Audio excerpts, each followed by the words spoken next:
Two Katy residents are each being held on a $100 million bond in Colorado, accused of being part of a mail theft operation. Only on 13, reporter Micah Hanfield looked through court records to figure out exactly what the pair is accused of doing.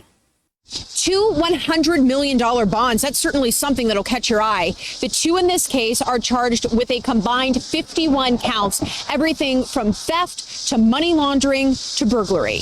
Through surveillance efforts, court records say police in Parker, Colorado caught 27-year-old Brevin Pogue and 25-year-old Diana Amador Inamorado emptying mailboxes outside of a number of post offices and cluster boxes in the Denver area one night in June, although the two are believed, based on court records, to have done it before. The pair is Houston's own, while they have Katy addresses to be specific. According to court records, police searched a hotel room and an Airbnb that they were staying at in Denver and found stacks of stolen mail, $70,000 in cash, more than 577 checks believed to be stolen, USPS arrow keys that unlock the cluster mailboxes, and a notebook with storage unit addresses where money was being kept. During the course of the investigation, Parker, Colorado police contacted a postal inspector in the Dallas-Fort Worth area who was investigating stolen checks posted for sale online. In a search warrant filed here in Harris County, Pogue was identified as possibly being part of those sales. And then this story takes another bizarre twist. After the pair's arrest, Pogue was heard on a jail call telling a family member to get the money out of their storage unit and to call a locksmith if needed. Through court records, officials knew they had at least 3 storage units, one in Denver, Arizona, and one here in Katy. When law enforcement searched their public storage unit in Denver, a search warrant says they found mail and packages not in their names, 100 grams of cocaine, marijuana, and about $10,000 in cash. Nothing of note was found in Tempe, Arizona. At the public storage here on Clay Road in Katy, authorities turned up 2 laptops, some ripped open envelopes, and a few keys, but no cash. A review of surveillance video found during the same time frame as the jail phone call to get the cash, 2 women associated with the units showed up with gardening shears and headed toward the unit, but officials were not able to determine if they actually got into it. ABC 13 expects to learn more on this case in the coming weeks. Near downtown, Micah Hatfield, ABC 13 Eyewitness News. Ladies and gentlemen, boys and girls, I am back in the building for another installment of the No News, Just Facts podcast.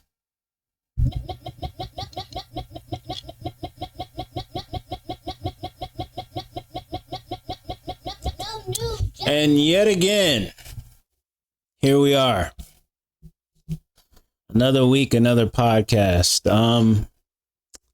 I don't know which way I would want to go so far. But you know, we're basically at the end of September, and you know, I just want to go in the meaning of September. What is September? What does September mean? You know, when you think of like months like September, October, November, December, you know, you think of like the winter. I'm going to get into a lot of things with this podcast. As you can see, if you can see the artwork for this this specific podcast, I am going to be getting into the Diddy trial. Not too much, just because like I feel like everybody has like beaten it down to death, so on and so forth. But I'm gonna get into my monologue first before I even get into everything else that I need to get into. So September is a month that carries an inherent sense of transition, poised at the intersection of summer's last warmth and autumn's slow, inevitable arrival. Both Earth, Wind & Fire's jubilant anthem, September, and Green Day's reflective ballad, Wake Me Up When September Ends, captures the profound range of emotion associated with the pivotal time.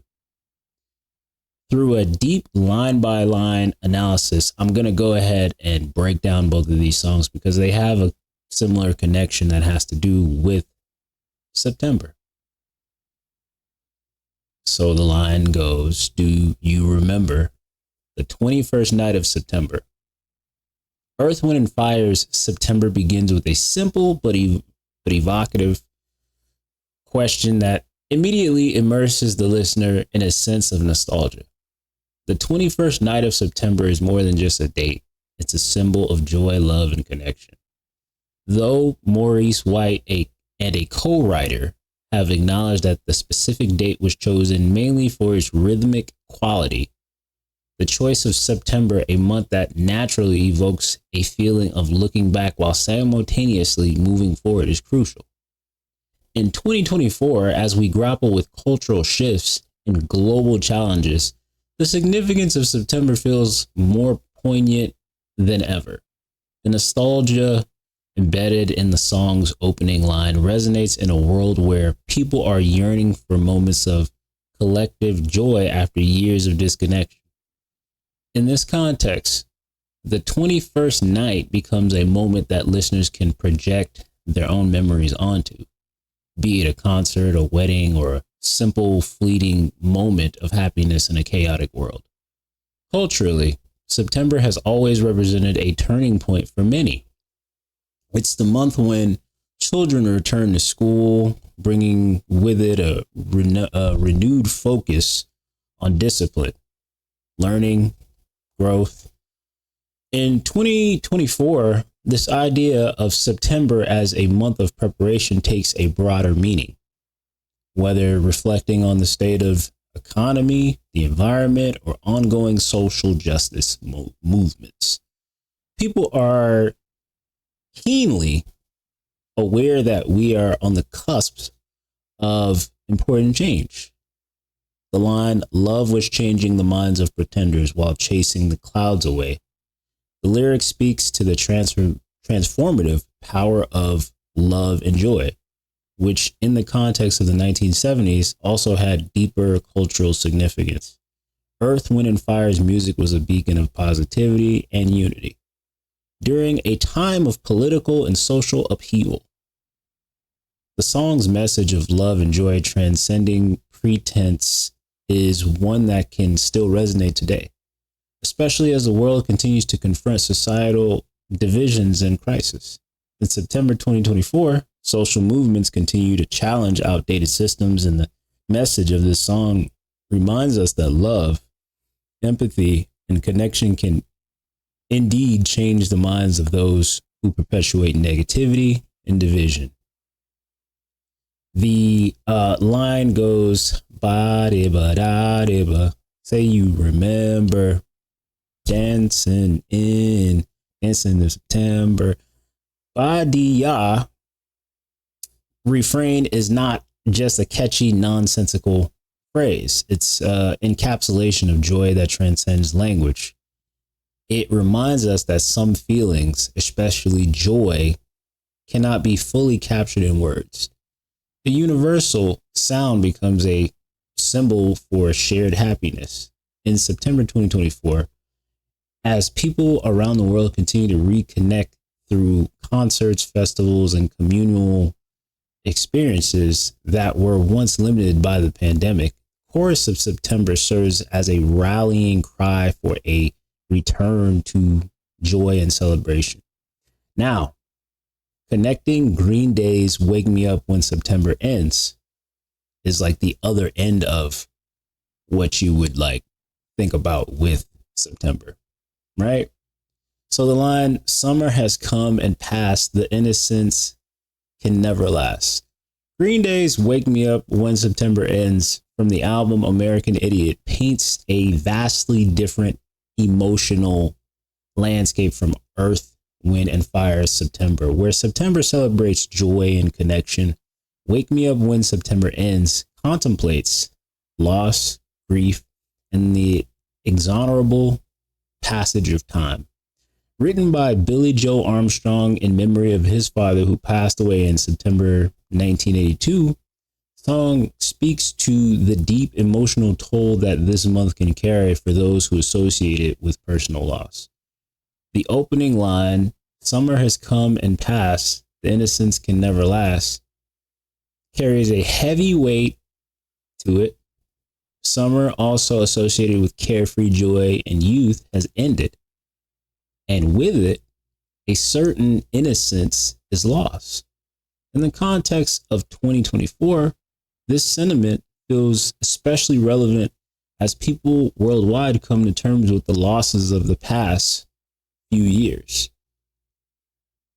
Whether it's the loss of loved ones, the loss of jobs, or the collective loss of a sense of security and stability, September 2024 feels like a month of reckoning. Armstrong's choice of September as a month of reflection on loss is significant. Much like how Earth, Wind & Fire's September represents joy and community, Green Day's song highlights the emotional complexity of this month. It is not just a time of transition from summer to fall, it is also a time of emotional shifts where people are often forced to confront the past as they prepare for the future. The line, "Like my father's come to pass, 7 years has gone so fast." This lyric, reflecting Armstrong's personal grief, speaks to the passage of time and how quickly years can fly by, especially in the wake of loss. In 2024, as people reflect on the challenges of the past decade, climate change, political instability, and a global pandemic, there's a sense that time has passed in the blink of an eye. The idea that 7 years can go so fast resonates deeply with those who feel as though the last few years have been both a blur and a weight.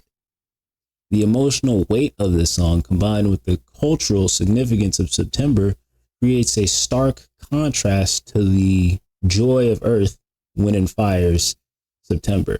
Yet both songs speak to the importance of memory and how certain months, days, and even moments can hold profound significance in our emotional landscapes. The juxtaposition of Earth, Wind & Fire's jubilant September and Green Day's mournful Wake Me Up When September Ends reveals the complexity of emotions that this month can evoke. For many, September is a time of reflection, whether that reflection is joyful or painful. As summer fades and autumn begins, there is a natural tendency to look back on what was and to anticipate what is to come. In 2024, these emotions feel especially heightened. The world is collectively coming to terms with the aftermath of a global pandemic, ongoing political and social unrest, and an uncertain future. The feeling of transition, both in terms of the seasons and in terms of our personal and collective lives, is more pronounced than ever. As such, the month of September and the songs that encapsulate its spirit provide an emotional framework for navigating these changes. As we transition into September or at the end of September, many individuals may find themselves battling imposter syndrome, a feeling of inadequacy or self-doubt, especially in the face of success or new opportunities. September, with its focus on new beginnings, can often exacerbate these feelings. However, it also offers a unique opportunity for self-reflection and growth. Imposter syndrome can often creep in during times of transition, and September, with its symbolic associations of change and growth, can bring these feelings to the forefront. Whether it's starting a new job, embarking on a creative project, or simply reassessing personal goals, the feeling of not being enough can be paralyzing. This sense of inadequacy is especially prevalent in a culture that increasingly values external markers of success. Social media, professional achievements, and outward appearances of happiness. However, September as a month of transition can also be the perfect time to confront these feelings and begin the process of overcoming them. Much like the lyrics of Wake Me Up When September Ends, which speaks to the passage of time and the inevitable loss, imposter syndrome often stems from a fear of failure or a loss. But what if September, instead of being a time of fear, becomes a time of discipline and self-discovery? Discipline is often the antidote to imposter syndrome. Where imposter syndrome feeds on self-doubt, discipline provides structure, focus, and purpose. In September, as the world shifts from the carefree energy of summer to the more structured demands of fall, there is an opportunity to harness this natural transition and apply it to personal growth. Start by creating small, achievable goals, much like Earth, Wind, and Fire's September encourages celebration in the moment. Discipline is being present in your efforts and not allowing future anxieties to overshadow current achievements. Whether it's setting daily intentions or creating a structured work routine, discipline helps quiet the voice of imposter syndrome by focusing on consistent effort rather than perfection. Moreover, September's energy of transition can be a time to reassess personal values. What are you truly passionate about? What are your core strengths? By focusing on what makes you unique, you begin to dismantle the belief that you're faking it or that you don't belong. Instead, you can use this time to cultivate a deeper sense of self-awareness and confidence. Imagine someone entering September with a sense of dread.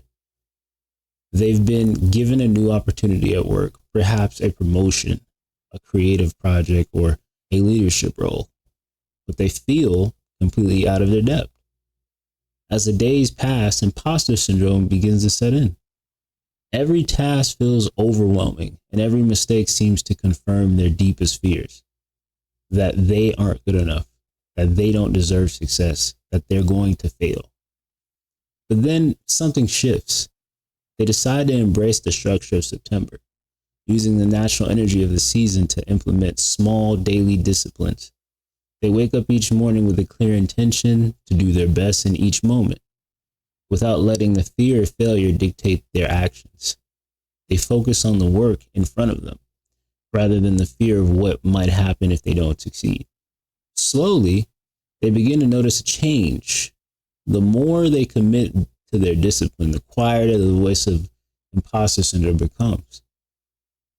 By the end of the month, which it's the end of the month now, they've not only completed their tasks, but they've also gained a newfound sense of confidence. They realize that success isn't about being perfect or never failing. It's about showing up, doing the work, and believing in their ability to grow and learn.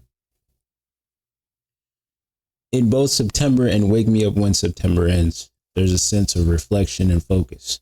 Earth, Wind, and Fire's joyous anthem reminds us to focus on love, connection, and celebration, while Green Day's melancholic ballad encourages us to confront our emotions in the passage of time. Both songs offer valuable lessons on how to navigate the tension between what we want and what we need.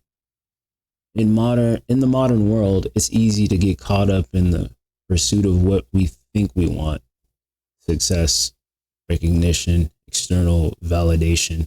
However, September as a month of transition can be a powerful reminder to focus on what we truly need, whether it's emotional healing, personal growth, or simply a moment of rest.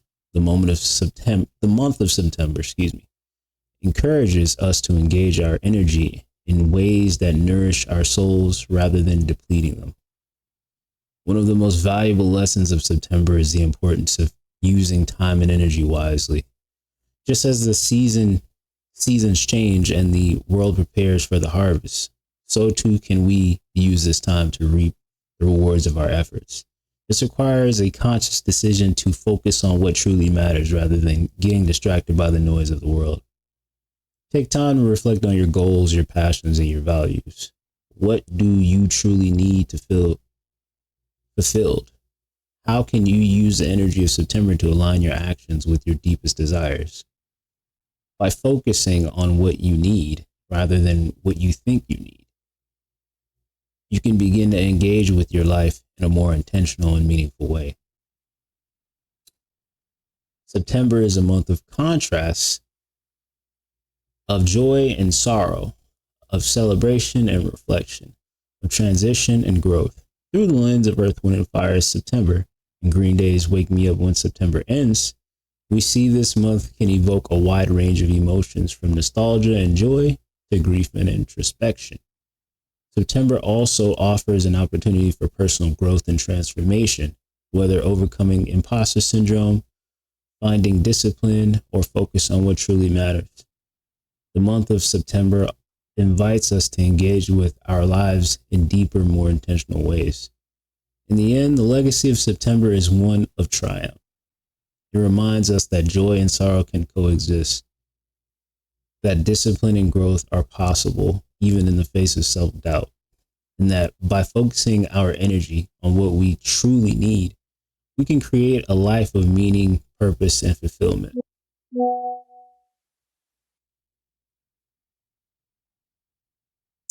Okay.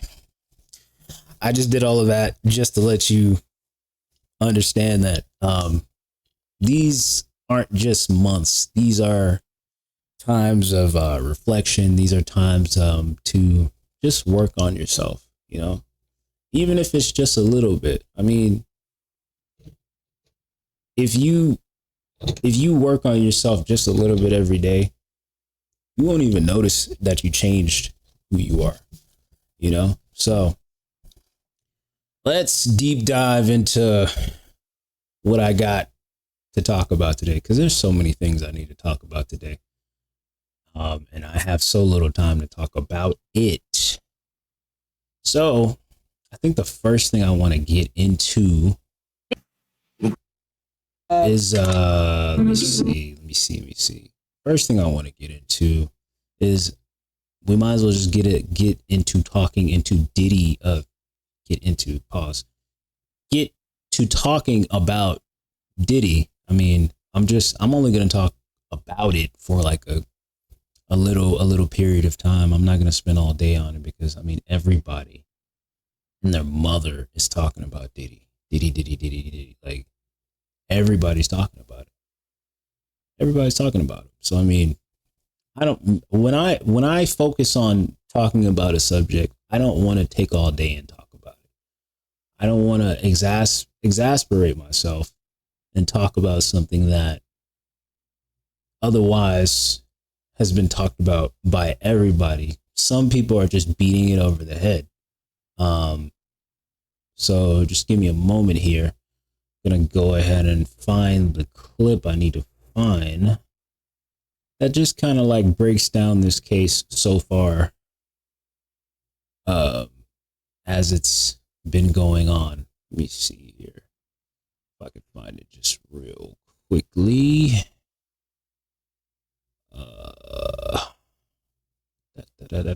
Hopefully everybody's doing well out there. Whether you're coming back from work, going to work.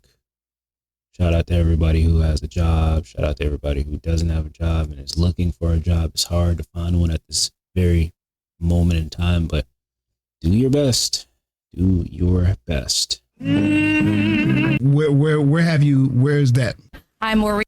Okay. We've learned from multiple federal law enforcement sources tonight that Sean P. Diddy Combs has been arrested and is now in federal custody. We've learned that he was taken into custody from this very hotel we are standing in front of, the Park Hyatt, sometime this evening. Now, the music mogul has been under mounting scrutiny since last year when a lawsuit was filed by his ex-girlfriend Cassie, accusing him of sex trafficking and years of abuse. Back in March, Sean Combs' homes in Los Angeles and Miami were searched by Homeland Security agents.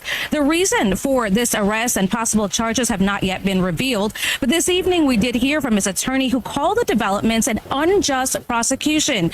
In a statement, his attorney said in part, he is an imperfect person, but he is not a criminal. To his credit, Mr. Combs has been nothing but cooperative with this investigation, and he voluntarily relocated to New York last week in anticipation of these charges. Now, again, it is still unclear unclear what charges Sean Combs has been arrested under. A news conference, we're told, is expected to be held tomorrow morning by federal law enforcement. That is when we are going to learn more. But again, tonight we are learning that Sean P. Diddy Combs has been arrested and is now in federal custody.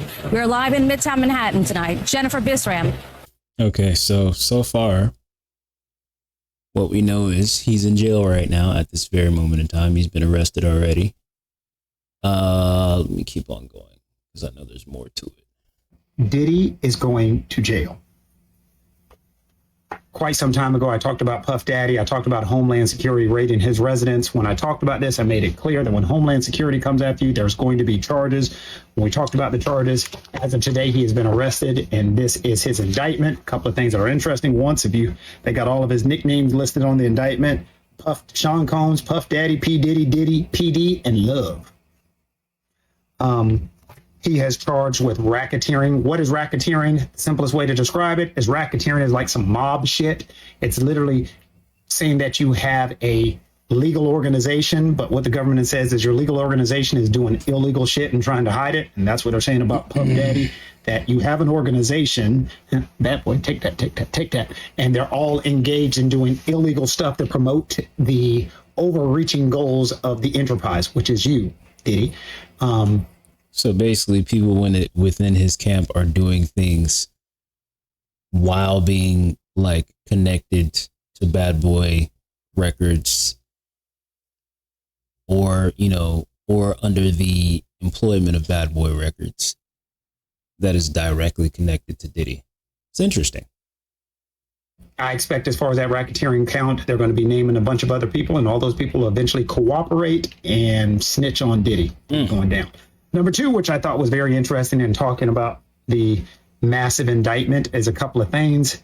They talk about the fact in this enterprise, they call it freak-offs. They mention freak-offs throughout the point in the indictment. They say after freak-offs, Combs and the victims typically received IV fluids to recover from physical exertion and drug use. What the hell? Damn. And then number two in the indictment, which I thought was absolutely interesting, law enforcement seized various freak-off supplies, including narcotics and more than 1,000 bottles of baby oil and lubricant. Christ. I don't think they mentioned that shit to be nice. They said, Diddy, you in trouble.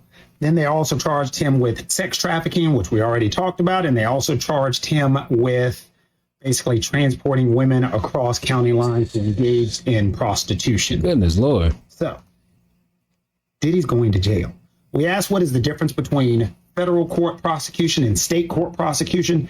Federal court prosecution, what ends up happening, the easiest way I describe it is... By the way, this video that I'm playing right now, this is a lawyer explaining all of this. So I thought it would be better to hear what is actually going on with Diddy from a lawyer standpoint, as opposed to just some random person who likes to be messy and likes tea. So I can get a full spectrum of what is going on with Diddy, besides the fact that like he has freak offs and everything like that. What else is he being, what else was he actually arrested for, and what is he going to be going to trial for? The feds do the work before they arrest an individual usually. So they build their case. So they have a very large case, a good case against the person that they're going after. They spend a lot of time, a lot of money, a lot of energy going after somebody. State court cases, a lot of time they do the research and the work after they've already arrested somebody. Translation, if somebody comes to somebody and says, that guy hit me, that guy raped me, that guy stole from me, he gets arrested right then and there, and then they start looking into it. Federal government, they take their time, energy, and effort, and that's what they're doing against Diddy. Diddy's going to jail. So when somebody asks me what do I think is likely to happen when the federal government usually comes after you, your ass is in trouble. Take that. Diddy is going... He tried to be funny. So basically what's going on here is that Diddy has been arrested. Diddy is in jail as I speak these words right now. And basically the only thing that's going to be happening The only thing that's going to be happening at this very moment is they're just going to continue to do research and continue to find everything they can. I mean, I'm sure they've been building a case against him for a long time, and just sought out to find the right moment to say, hey, we're going to come and get you.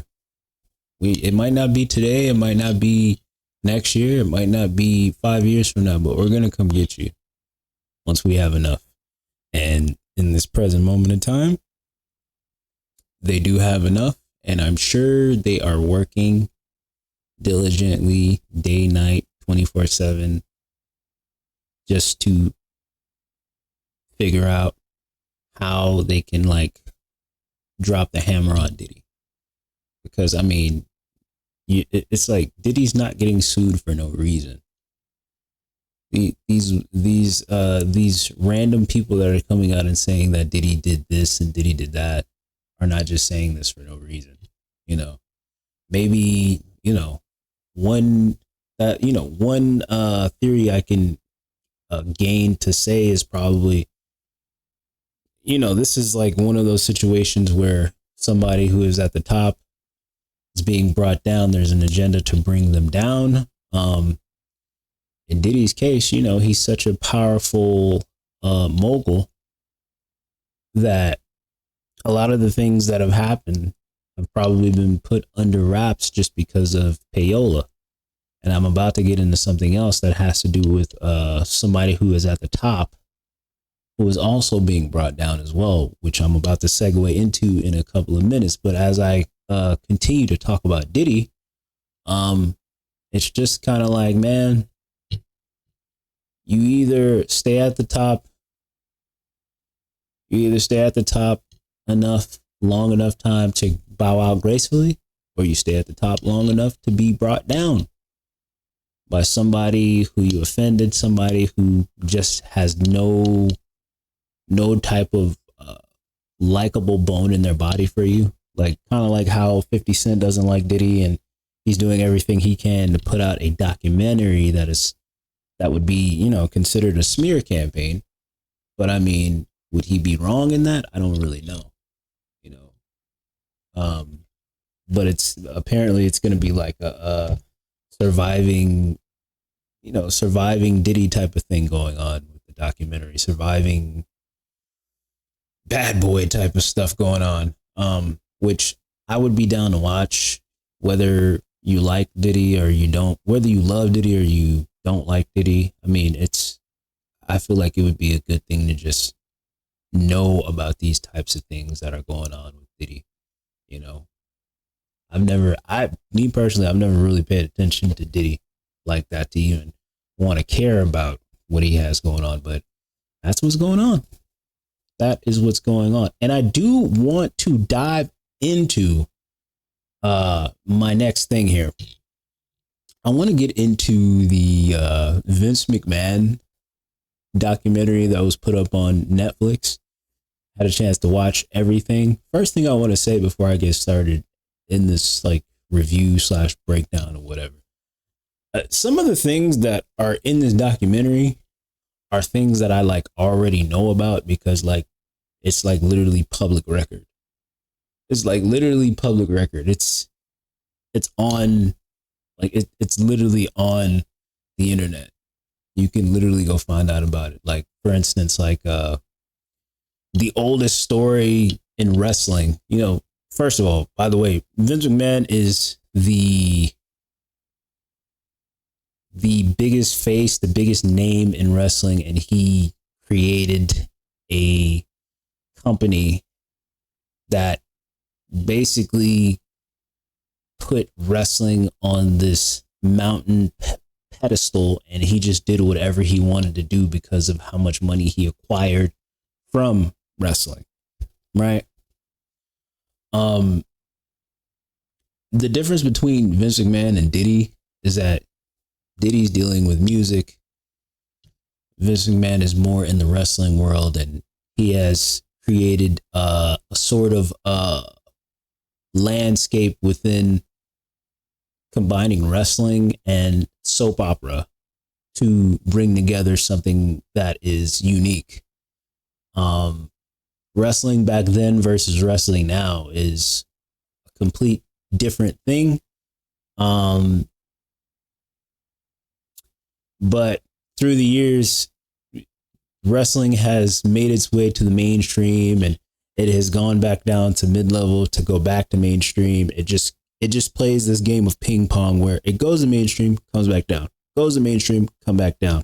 You know, it just kind of like goes on this trending line. So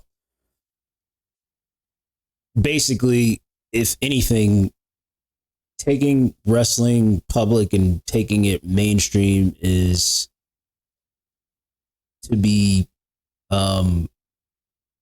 you have to thank Vince McMahon for that. So watching this documentary, like I said, most of the things in this documentary aren't things that aren't known. You know, like for instance, the, what is it? Basically, Vince McMahon Sr. and, you know, his dad basically owning the WWF, or what was called the WWF in the beginning. It's not like it's not something that wasn't known or anything like that. You know, and basically, you know, Vince McMahon Jr. taking it over, and, you know, his dad passing away, knew that already. They spent a whole episode, which I didn't care for. They spent like a majority of an episode talking about the Montreal screw job. And not only did they talk about that, but they connected it to Owen Hart. And, you know, that particular episode where they were talking about Owen Hart and the screw job and everything like that, you know, people till this day still say that it was a work, and Vince McMahon and Bret Hart and Shawn Michaels and Triple H were all working together to fool the crowd to believe that, oh yeah, we were all in on this, and Bret Hart was a basically like an informant for the WWF going over to WCW, which doesn't make any sense. Why the hell would Bret Hart spit in Vince McMahon's face after he refused to lose the WWF title? The WWF title in his hometown, by the way. And why the hell would Bret Hart go and punch the shit out of Vince McMahon? There's no way that could be a work. How the hell would Vince McMahon and Bret Hart go backstage and get into a tussle and Bret Hart punch him in the face, and you telling me that was fake? Like, stop it. People believe too much. People are into wrestling too much to believe stuff like that. I think the thing that was really sad was when they got into the Owen Hart thing. You know, there will never be an instance where you could be able to understand like that whole thing with Vince McMahon and how Owen, like the people who are in charge of like putting him in the harness to come down from the ceiling, like, why were they so careless? That's something I want to know. Like, why the hell were they so careless about making sure that man was safely, like, you know, coming down from the ceiling? Why were they so careless? And then, which in turn, you know, made Owen Hart's wife sue the WWE, and which in turn made Vince sue the harness company that put Owen Hart in jeopardy, when it could have been all solved and fixed correctly before something tragic like that happened. But it was just a moment of carelessness, and a moment of carelessness allowed for a man to fall from the ceiling while 30,000 people, 40,000 people watched him die. And then I think another thing that was terrible is that after all that, you still want the show to go on. Like, bruh. Like the thing I thought was crazy in that documentary was that the show was still going on. The show was still going on, and then Owen Hart's blood is on the mat while they're wrestling. It's so crazy. It's so crazy. If I would I don't understand why the wrestlers didn't just go take a stand and just say, no, we're not going out there. Like, a man just died in the ring. Like, I've seen the Dark Side of the Ring episode on this, and it really gives it a real effect of what was really happening. And, Jim Ross talking about he did not want to announce that man was that he had passed away to the television audience. Like, they should have cut the live. There were so many things that happened that just make you say, why didn't they just stop the show? Refund those people their money. How many people just saw, mad people just saw somebody die in the ring. And then when you're Bret Hart, your thought process is that y'all are trying to retaliate towards me by using my brother, to destroy me. And Bret had said something about how he had basically contacted the Kansas City police, and that the Kansas City police said that it wasn't really a retaliation. This wasn't. It wasn't any specific type of retaliation or anything. This was truly an accident. So that was kind of that was pretty chilling to hear Bret say, damn, it was literally just an accident. Vince McMahon wasn't trying to retaliate against me just because I had spit in his face or punched him or went to WCW or talked down on the company in general. That kind of sent chills up my bones or whatever. So, and everything else, like I said, everything else in this documentary is just something I already know. The screw job, going against WCW, the steroid scandal, the Ring Boy scandal, the woman referee who sued him for SA. What else?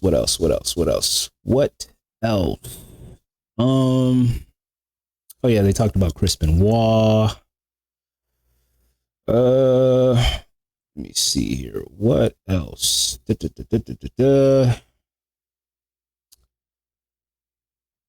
WWE Network, the XFL, all the different entities and things that Vince McMahon had ventured out to invest in, the WWF New York. What else? That there are so many different things. But I mean, what this documentary tried to do was make him completely look like a bad person. He's not completely a bad person, in my opinion, but I just think that having, also the Jimmy Superfly Snuka thing, they also talked about that too. Vince McMahon isn't all the way a bad person because he gave a lot of people opportunities where they couldn't get opportunities anywhere else. I will give him that. I don't think he's totally a bad person, but he's just, I feel like when you have enough money and when you have enough money and you have enough power, you can do what you want, or at least they make you think you can do what you want. And I feel like that's the case here. Tony Atlas said something in the documentary that or was it Vince McMahon who said it? He said, it was Tony Atlas. Tony Atlas said, Vince McMahon is in the business. Vince McMahon is a businessman. And I want to elaborate on this. I really want to just elaborate on this. Vince McMahon is a businessman. He does not care about what color you are. You could be green, white, blue, black, orange. If it's good for business, he'll do it. To that I say, it's BS. It's BS. If it's good for business, right? In this present moment in time, Shelton Benjamin should have been a world champion at least 3 times. If it's good for business, Kofi Kingston shouldn't have been squashed by Brock Lesnar. Do you get what I mean? Like, if it's good for business, Daniel Bryan, when he won the Unified Championships, he shouldn't have been squashed that same Monday Night Raw. If it's good for business, that good for business thing is a sham. If he feels like it's more of a thing like if Vince McMahon likes it, he'll do it. If Vince McMahon does not like something, he will find a way to destroy it. And those main things are a catalyst for that. Those main things are a catalyst for that. If Vince McMahon does something and he ends up not liking it, he will find a way to destroy it. Because why the hell did Matt Hardy have to wait? Why did Matt Hardy have to wait until he left WWE to become a world champion? Why? Why didn't they just give him a chance while he was in the WWE? And I'm talking about peak Matt Hardy. I'm talking about version 1 Matt Hardy. Why didn't he get that opportunity? Vince McMahon made him out to be seemingly just a worker. He didn't believe in pushing him enough. Honest to God. Why? Let me see. Who else? There are a bunch of people who had potential in WWE, but had to leave and go somewhere else to be appreciated more. Look at Swerve Strickland. Swerve Strickland could have been something. Swerve Strickland could have came out of NXT. Wait, he did come out of NXT. What am I saying? He was part of Hit Row. Came out of NXT, was with the Hit Row. I believe he was on SmackDown. And just almost immediately he's gone. Goes to AEW and is thriving. Being pushed, and he became a world champion there. The same thing could have happened under the guise. That same thing could have happened under the guise of Triple H, but no. A ideology is still somehow there. I feel like they're doing a little bit better as far as giving those who've never had the chance to be pushed more than what they should be on paper. But there are many talents from under the guise of Vince McMahon that never got a put. I named a bunch of people. I just named a bunch of people. A majority of them are black wrestlers. A majority of them are black wrestlers, or just good wrestlers in general who could have been more, but you're not getting paid to be more. You're getting paid to be mid-carders and just do comedy acts. Like, why did it take so long for Mark Henry to become a world champion? That was weird. I ain't gonna lie, that's weird. It took him way too long to become a world champion. Kind of mad at that it took that long. Like, why did Bubba Ray Dudley have to leave WWE to become a world champion? Why did TNA see a greater plan in him to become something? Versus versus how many times Brock Lesnar has been champion? How many times, no disrespect to him, but how many times John Cena has been champion? How many times Edge was champion? And Edge was given all this accolades, all this power, and still left the WWE to go to AEW, and allegedly says that he went to have fun. Like, he was given all of this and still said, nah, I'm leaving. I'm retiring and I'm leaving WWE, but I'm still gonna wrestle. It's crazy to me. it's either WWE, I'm not even gonna put it on WWE. It's either Vince just waits a long time to see potential in somebody, or even take the advice of somebody who is in creative, or somebody who is, around him enough. He takes a long time to consider that, or he doesn't consider pushing somebody and just keeps them where they're at.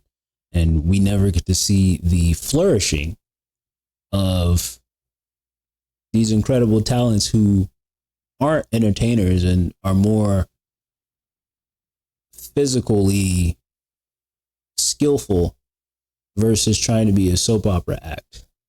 And he never actually sees that. And, he's stuck in the past and everything.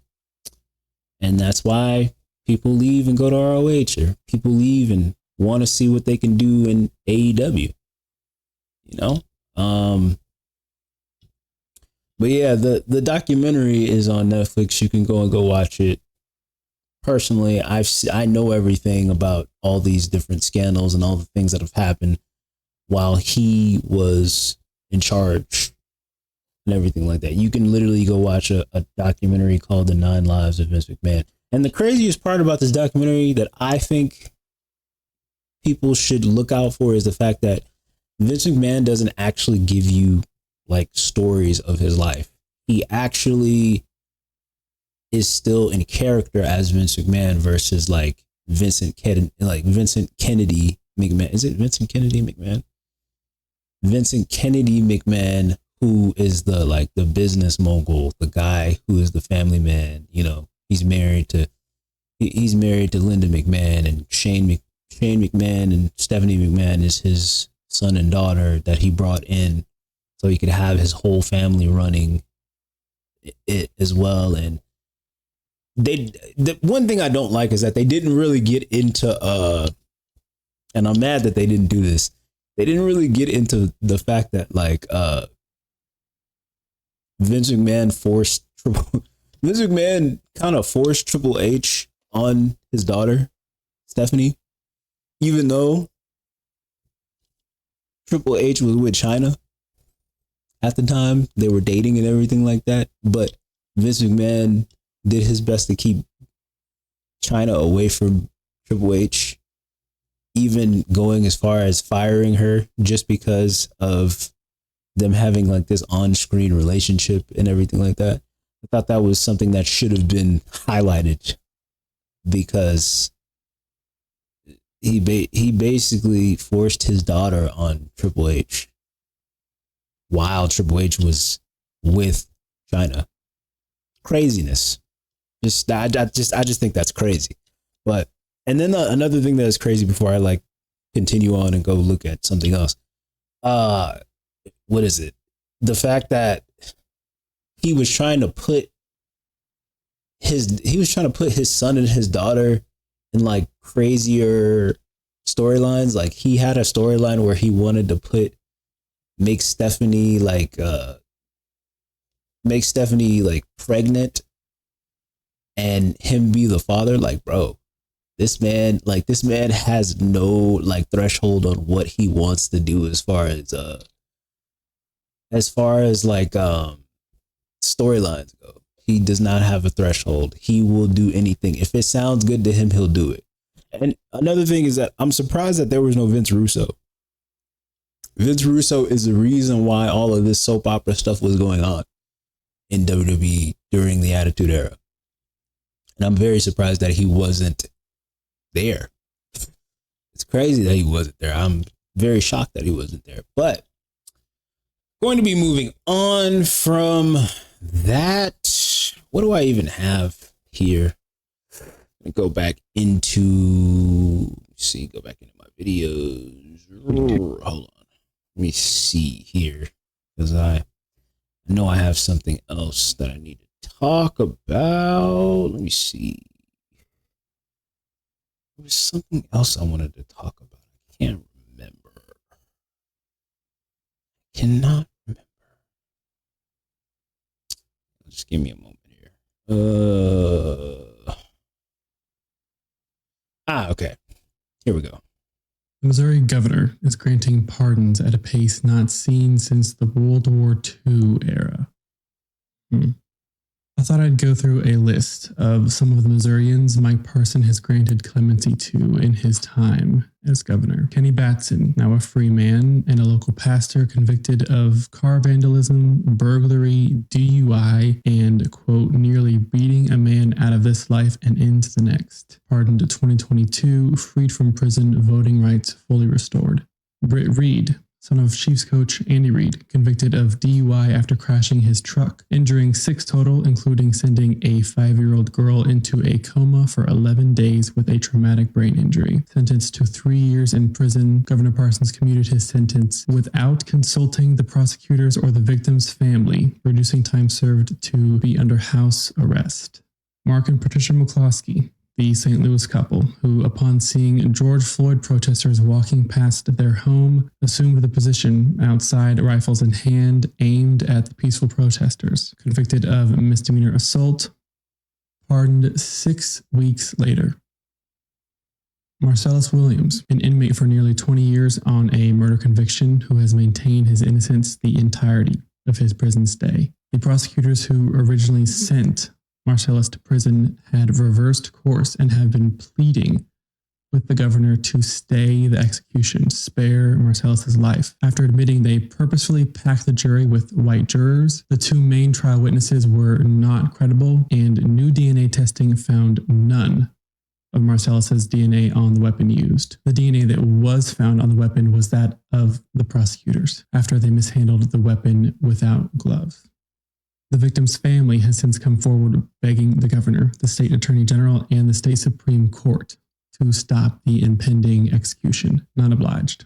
The United States Supreme Court had an opportunity to stop the execution. The 3 liberal justices opined that the execution should not go forward. The 6 conservative justices, 3 of which were appointed by Donald Trump himself, said go right ahead. The same 6 conservative justices, 3 of which were appointed by Donald Trump himself, opined just months ago that Donald Trump is immune from prosecution of any crime he does as long as it's an official act as President of the United States. Marcellus Williams was not seeking to have his voting rights restored like Kenny Batson. He wasn't seeking to spend the rest of his sentence in the comfort of his own home like Britt Reed.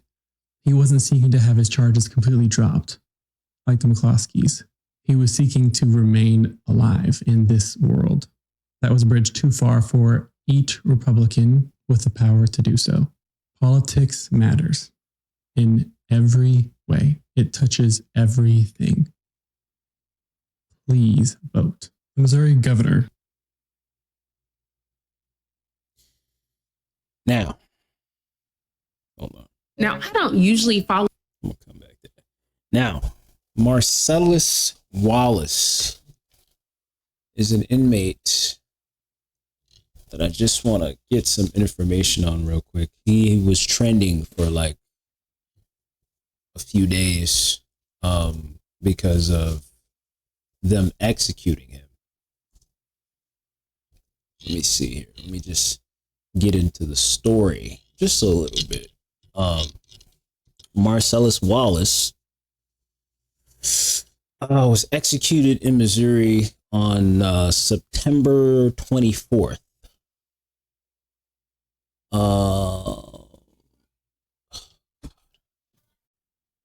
Okay, guys, I found the video that can break this down for me. Obviously, you can't see it. This is an audio-based thing, so I'll just be playing the audio and giving my input in between it. So, yeah, let's just play the video. First, I'll look at the background of this case, move to the timeline of the crime, then offer my analysis. Marcellus Scott Williams was born on December 30, 1968, and lived in St. Louis, Missouri. By 1998, he had become a career criminal who accumulated 15 felony convictions and regularly used illegal substances. Marcellus was a dangerous offender who appeared to be destined to kill somebody. Now moving to the timeline of the crime. On August 11, 1998, a 42-year-old former reporter named Felicia Gale was found dead by her husband, Daniel. She was in the house they shared in a gated community on the 6900 block of Kingsbury Boulevard in University City, Missouri. This is just west of St. Louis. Here is what the police found during the course of their investigation. In the morning, after Daniel left for work, Felicia was still at home. When she was taking a shower in the bathroom on the second floor, a perpetrator broke into her house. Felicia walked out of the bathroom and started walking downstairs. She was not wearing any clothing from the waist down. On the staircase, Felicia encountered the perpetrator, who stabbed her 43 times with a kitchen knife. The knife, which had been taken from a drawer in her own kitchen, was left protruding from her neck. After the murder, the perpetrator went upstairs and used the bathroom to clean up before exiting the house undetected. 3 fingerprints of interest were found in the house. Hair was found on Felicia's shirt. 2 shoe impressions were found in the front hallway, and DNA was found on the knife. Daniel told the police that his wife's laptop, computer, and purse were missing. The purse typically contained her calculator, wallet, credit card, and identification. The police did not have any idea who committed the murder, and nothing really happened with the case. In May 1999, a $10,000 reward was offered for information leading to the arrest of the killer. In June, a man named Henry Cole came forward and claimed that the killer was Marcellus Williams. By this time, Marcellus was in prison serving a sentence for robbing a donut shop in downtown St. Louis. Henry said that he and Marcellus spent time in jail together from April to June 1999, and they became friends. In May 1999, while they were watching a news story about the murder of Felicia Gale, Marcellus confessed that he was the killer.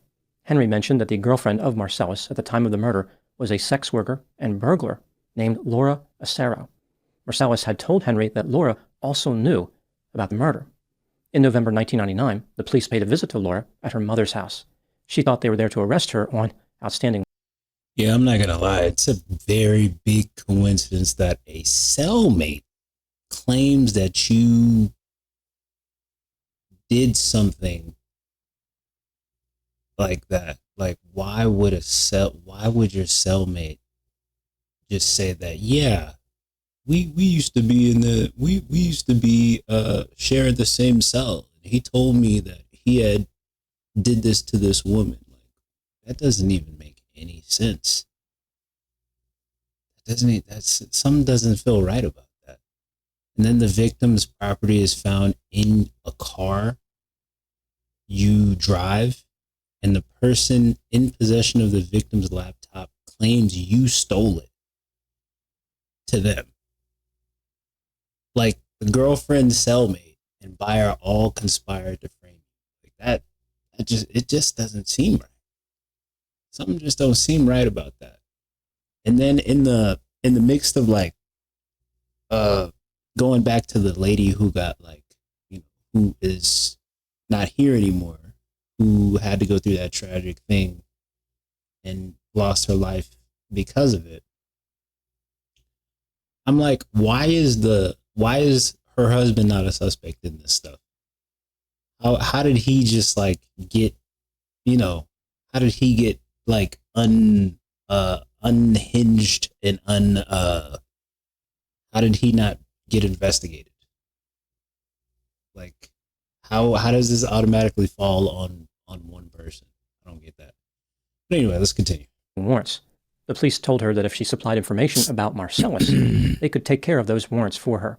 After initially denying any knowledge about Felicia's murder, Laura implicated Marcellus in the crime. That's crazy. Here is the story that she supplied to investigators. At the time of the murder, she had been dating Marcellus for 3 months. Okay. On August 11, 1998, the day that Felicia Gale was killed, Laura woke up in a Buick LeSabre that Marcellus was using. The car belonged to his grandfather. Marcellus drove Laura to her mother's house and departed. When he returned at about 3 p.m., he was wearing a jacket that was zipped all the way up. This was unusual because it was hot outside. When he took the jacket off, Laura noticed scratches on his neck and blood on his shirt. He removed his clothing and threw it in a sewer after saying that he had been in a fight. Laura noticed a laptop computer in the Buick. Marcellus took the computer down the street.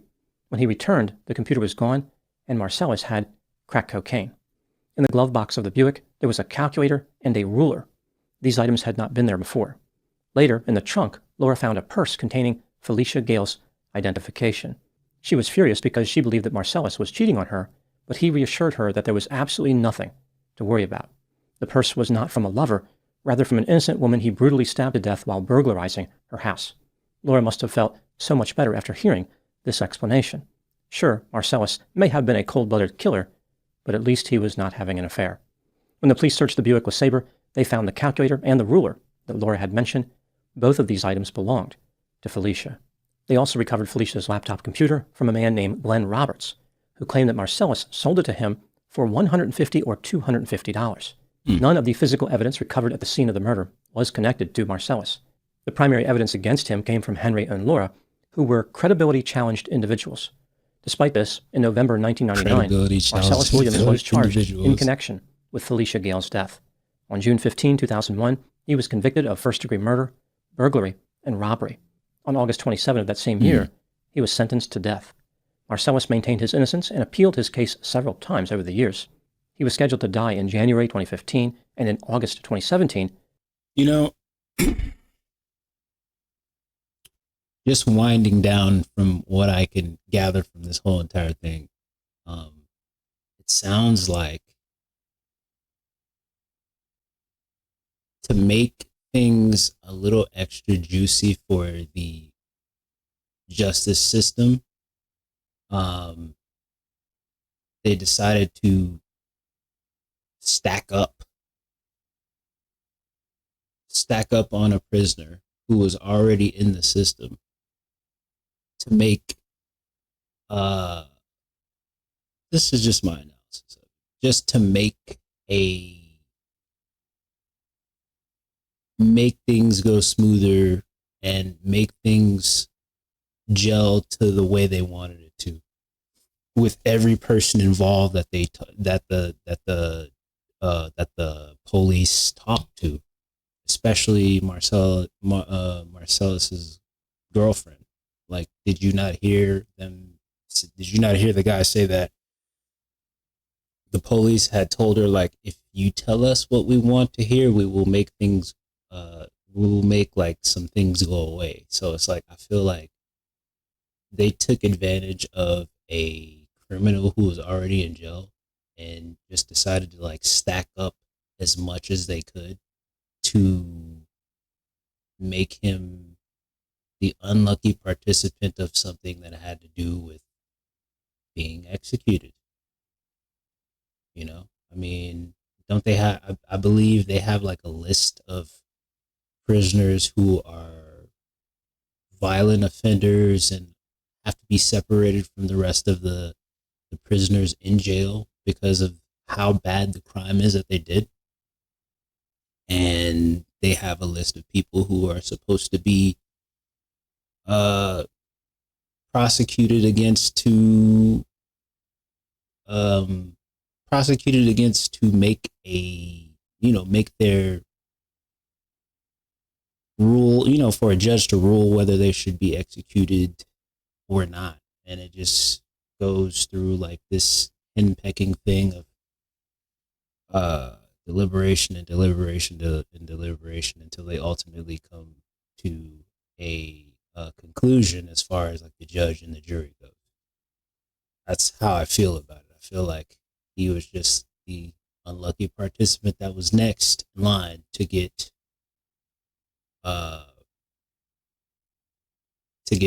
his to unfortunately meet his demise. So very unfortunate. I mean, I believe that of course I believe at the end of the day he's a human being and he should get his just due just like everybody else. I mean, if he did the crime, of course he should do his time, but I just don't feel like if things didn't how do I put it? If he didn't do whatever it is that he got executed for, then that shouldn't have happened to him. Shouldn't have happened to him. I mean, at the end of the day, he's still a criminal, still has to be in jail, but he's a human at the end of the day.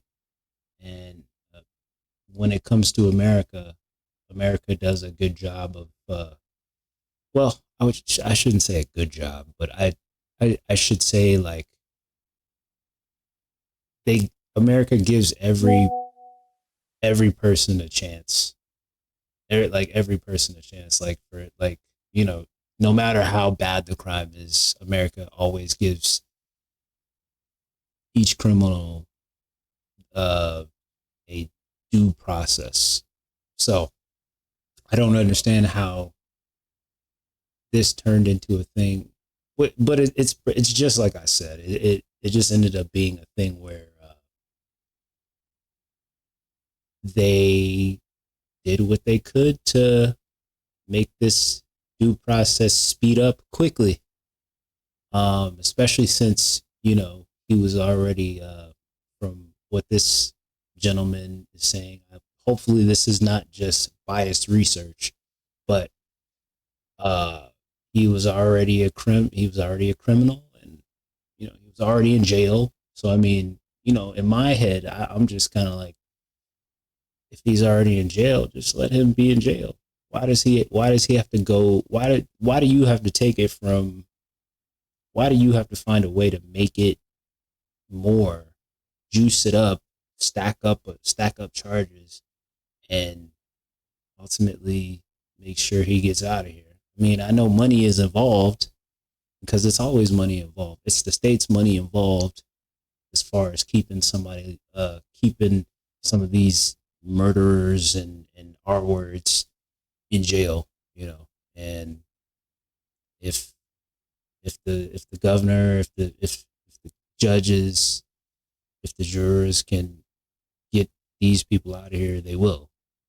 And this is an example of that. So it's very unfortunate, but I know that this is not the first time. I mean, there have been other times. I can't even remember. There was another gentleman who had, maybe 2 or 3 years ago, that there was this same predicament.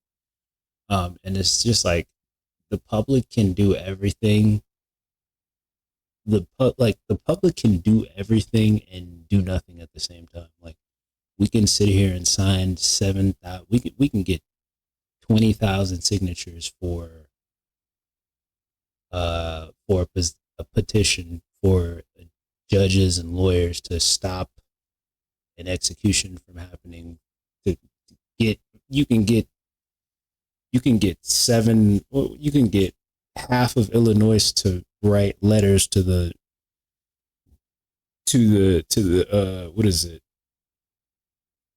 state representatives of Illinois to stop an execution. But at the end of the day, whether people get themselves involved or not, it's like the state is going to do what it wants to do, because money is involved, like I said. So it's very unfortunate that it went down like that. But like I said, the state is going to do what it wants to do. Let me see. I'm going to move on from this. But let me see here. What is next? What else I got? Trying to keep it like short as possible as far as this episode goes. I don't even know what else I had to talk about.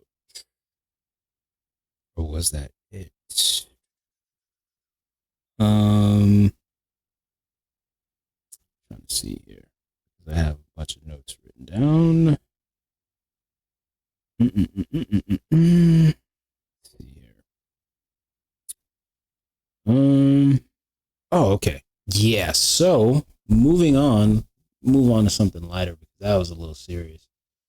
Okay, so the incident involving Jamie Foxx ending an Instagram live session after Dallas Cowboys owner Jerry Jones made controversial remarks about a newly drafted player. So basically, Jamie Foxx was at a Dallas Cowboys practice or training camp practice, whatever you want to call it, when Jerry Jones allegedly made inappropriate comments regarding the evaluation of a newly drafted player. Let me see here. It says they were perceived as weird and nasty, prompting Fox to end the live Instagram. Let me see here. It says the immediate reaction when Fox and others suggested that Jones' comments were considered offensive or inappropriate.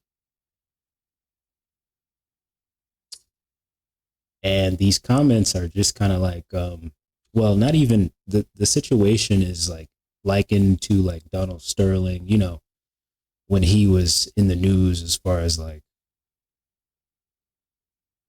all the stuff that Donald Sterling was saying in like that video, the infamous video of him talking about like his black players and saying he doesn't want like black players or like, I guess black people at his games or whatever. I kind of liken that situation to this a little bit, except you know, Jerry Jones. Well, Jerry Jones in the past has been like recorded. Well, not record. There's like a picture of Jerry Jones back in like what 1950 or something like that, and he was doing something. He was going against a protest of integration of, I guess, his school or something like that, if I remember correctly. With Donald Sterling's comments, where it was like explicitly racist and part of a broader pattern of discriminatory behavior, it's just like kind of different, just a little bit different, because Jerry Jones's remarks are like more like he's talking about some guy's dick, basically. So there haven't really been any like, well, I'm sure there's public scrutiny towards him and everything like that. I haven't, you know, Jerry Jones ain't said nothing. There's been backlash, but Jerry Jones ain't said nothing about what has happened or anything like that. So all you basically know is that it happened, and you know, obviously he's not going to comment on something like that. Jamie Foxx ain't going to come out and say nothing about nothing that has to do with that. So it's just another notch in the belt, and hey, it happened. You know, what are you going to do? Let me see here. What else can we talk about? Matter of fact, there's a couple of things I actually want to get into really quickly. Got to go into things. I'm just going to sit here and babble just a little bit. September is actually coming to an end, and I was really hoping to like do more episodes. I hate it when I kind of like slack a little bit. I really don't like it when I slack a lot of times. I have like imposter syndrome a little bit in my own, for me, because like I'll say like, yeah, I'm gonna do mad podcast episodes, and then stuff just start like, when you start to want to do something, that's when everything just starts like trying to like throw you off track. And that's what I feel like happens to me sometimes whenever I want to go and go say, okay, hey, let me go do as many podcasts as I can. And then here comes something. Here comes another thing over here. Here comes, and then I'm trying to juggle like 4 and 5 things at a time. And then podcast ends up being the last thing on my mind, even though I love to do podcasts, even though I love to come on here and give my own analysis of everything. Because I mean, I'm doing podcasts a little different than I used to do. You know, I would just come on here and just freestyle this stuff, as opposed to now where I just like literally take the time to go ahead and actually like write stuff down, so it could be like structured and I could get everything done and I'm out of here in a timely manner. So that's what keeps me from doing these that's what keeps me from doing podcasts as much as I'm supposed to. But hey, I'm trying my best, man. I'm trying to get there slowly but surely to where I can just do this as much as possible, and I can put up more. Like my main thing is putting up more clips, like more short clips, so that I can like grab on, like, latch on to an audience. I think that's the thing that gets a little bit hard sometimes. Pause. So, yeah, here's something. I found something. People in Ontario have stopped paying their bills, especially their mortgage. Ontario sees huge surge in people not paying their housing. I tried to tell people that your primary residence is not an investment. What's the point of buying a primary residence when you're just going to lose it to the bank? Over $1 billion in missed payments. If you don't have 20% down and the price of the home is not less than 3 times your annual household income, you can't afford to buy. Don't break the rule. Just don't do it. Get financially literate. Start here. Keep up to date with the newsletter linked off the bio. Good luck. Take care. So y'all, here I am, sitting in the bed, y'all, writing in my little journal, getting my to-do list done for later on, y'all. And I'm strolling, just minding my business, y'all. And I come up on this not once, not twice, but 3 times in a row, so I have to speak on it, y'all. So they say Canada, Canadian people of Canada have decided to stop paying their bills How as a about whole, that? y'all, because How about that? they're not pleased with how the economy has changed. They're not pleased with the cost of things. They're not pleased with the inflation at all. That's crazy. So as a whole, Canadian people got together and they stopped paying their bills. They said we ain't paying a damn thing. Why we in America can't get That's what I'm saying. y'all? Why can't we not get on one Well, accord? I can't say all of us because I can't speak for everybody. That's but I crazy. can speak for myself when I say I'm a single parent who works 2 jobs, not one, but 2 jobs, y'all. And I dabble in social media, and sometimes ends still don't meet for me. I'm saying though. Afterpay, cologne, And it's people who doing 2 and 3 jobs and all this stuff to make ends meet in my household. Exactly. Because things have went up so dramatically. Prices of things is so crazy, y'all. The Canadian people came together, y'all. They said enough is enough. We ain't doing this no more. Paying them bills, baby. They say forget that. Until their government get it together, they ain't paying no bills. Us Americans need to be doing the same thing. No, we around here worrying about the presidential election. We around here worrying about the Super Bowl and who perform it. We around here worrying about the Dallas Cowboys playing the Saints tomorrow. Who that? Why she felt the need to do that? Instead of, say that, not paying these bills so this government can get together and drop these prices back down so we can afford things again. That's all I'm saying. And it's just that. So basically, them Canadians ain't playing around right now. They said they ain't paying none of these bills. You hear what I'm saying?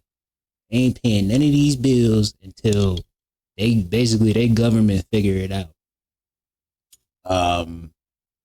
Yeah, it says a survey of Canadians routinely show rising prices are impacting the ability of citizens to meet daily expenses. Credit agencies have reported an increasing number of missed bill payments. Small-scale collective actions to refuse to pay rent have popped up in large cities since the COVID, I don't know if I can say that now, CV-19 pandemic, but AFP found no evidence of a nationwide organized movement for Canadians to stop paying creditors. Well, this is a Yahoo News article, so I'm not sure how accurate this is at all. So, but let me see here. It says who's not paying. Canadians have organized rent strikes in the past, particularly during the pandemic. Rent strikes in Toronto have, in rare cases, lasted for more than a year. Keyword searches surface other than standalone anecdotes about tenants not paying rent, but no evidence of multi-province movements. Okay, so this isn't like a nationwide thing. This is just like a selective amount of people in Canada that decided that they're not going to pay their bills because their government needs to figure it out. It says the Credit Counseling Society, a Canadian financial advice nonprofit, said it was not aware of any targeted campaigns to stop paying bills, but reported receiving higher call volumes as people struggle to manage the economic situation in the country. So it says, we can certainly confirm that folks are feeling the pinch of food inflation and higher interest rates and just the general cost of living, said Ann Arbor, the CCS Director of Partnerships and Education. This was in a September 19th interview. It says Arbor said not paying credit card debts specifically can lead to higher interest rates, a lower credit rating, and higher payments the following month. So basically, like I said, it's not clearly like the whole entire country of Canada. It's just a small number of people who just decided, hey, I'm not paying. I am not paying. I'm not going to be, you know what I'm saying? I don't necessarily, I think the reason why this blew up so crazy because, you know, Americans saw it and thought like, oh yeah, this is an interesting story, because it's like, why are we not doing that here in America? And I think the reason why we're not doing that here in America is just about the same reason why most Canadians are not doing it. And it's just like a small amount of people. Just because like a few people don't pay their bills don't mean everybody else is going to follow through with it. Cause it's like, you know, you're just adding more to what's already not being paid. And then, you know, it's just like the lady who's the, what is it? She's the like higher up, the director or whatever. It's just like she said, like the more you don't pay, the more the interest, you know, the more you acquire interest. So I don't know, man. I think it's just, I think everything is just crazy as far as inflation goes. I mean, inflation is just going to keep happening. It's not something that, it's not something that just, that you can really stop. It's our government. It's Canada's government. It's everywhere. You know, it's not just, you know, inflation isn't just for a select part of the world. Inflation affects all parts of the world, you know, all parts of the world, even though every country in the world has a different type of economy. So that's just how I feel about it. I feel like, yeah, that's how I feel. Inflation is going to happen no matter what you do. So, let me see here. What else? Do I have anything else written down here? Because I'm probably just going to wrap it up if I don't have anything else that I can say I need to talk about. I don't believe that there's anything else. Hold on.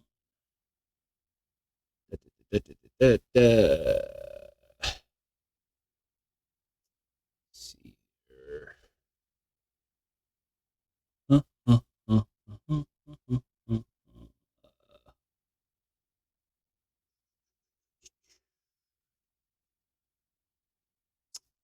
Yeah, I think that's it.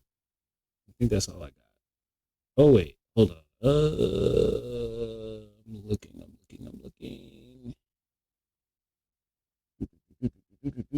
Yeah, that's it. That's all I got. That's gonna be the end of this episode. Like I said, I tried to keep it as short as possible. It's not too many things I needed to talk about on this one. On the next one, I'm probably gonna be talking like quite a bit more. I just wanted to finish this one up. I forgot about one last thing. Derrick Rose. Let's talk about Derrick Rose really, really quickly, because I just saw that I have it.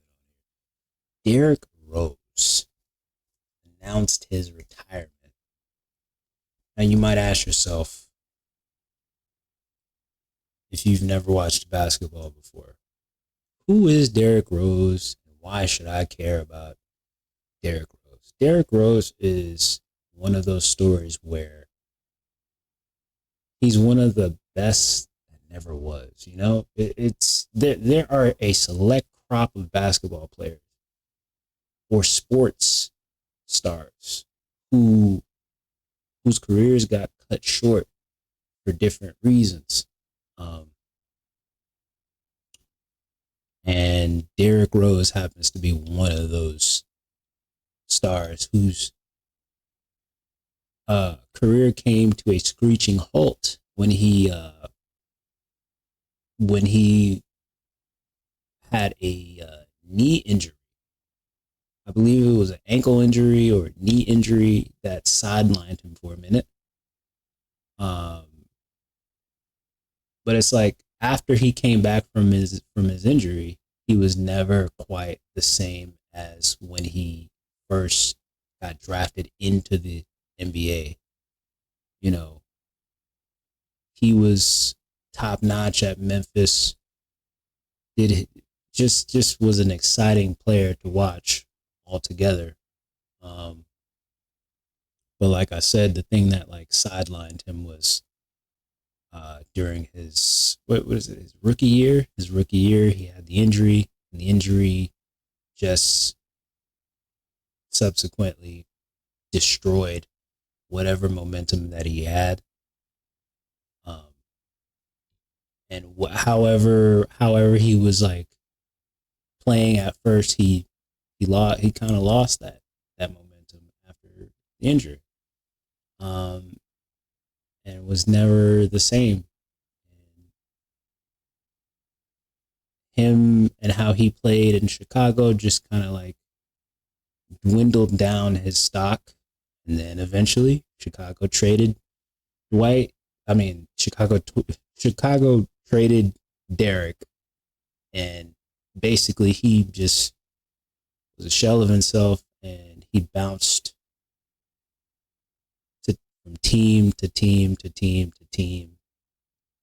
And now, finally, after all of that going from one team to another team, he retired. Imagine that. He retired in the same place where he played college ball at in Memphis.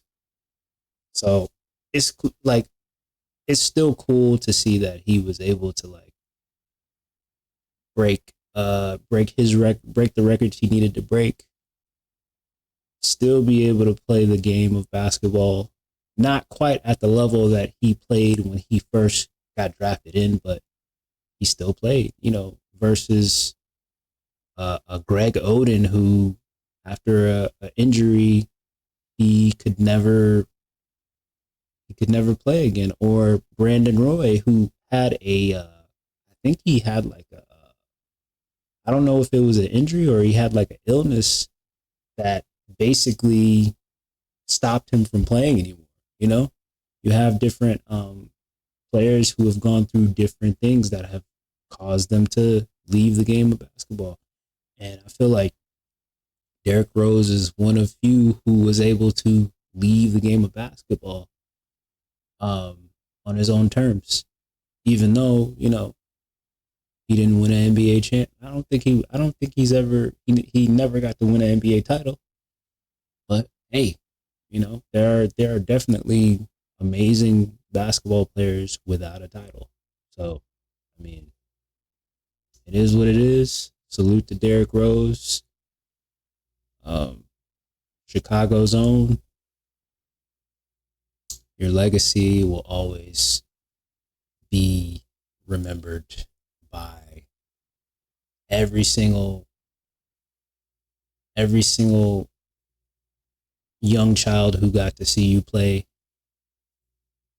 every single dad, every single parent who got to watch you play, you know, all the basketball enthusiasts who got to see you play basketball and everything like that.